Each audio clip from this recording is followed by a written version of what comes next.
ఇప్పుడు తీసుకుంటే 10,000 వస్తుంది రైతు బంధు. కాంగ్రెస్ అధికారంలోకి వస్తే 15,000 వస్తాయి.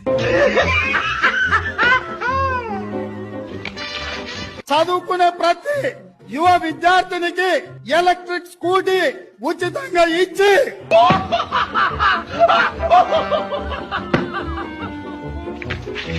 ఇవాళ రుణమాఫీ చేసిన వాళ్ళందరూ నేను విజ్ఞప్తి చేస్తున్నాను. ఎంబడే బ్యాంకు పోయి 2 లక్షలు తెచ్చుకోండి. డిసెంబర్ 9 నాడు నేను రాగానే మాఫీ చేస్తాను.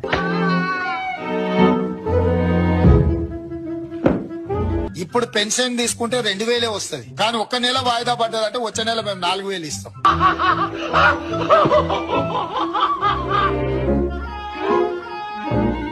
వచ్చే నెల మీరు తీసుకుంటే 1,00,000తో పాటు తులం బంగారం ఆడబిడ్డలకే ఇచ్చి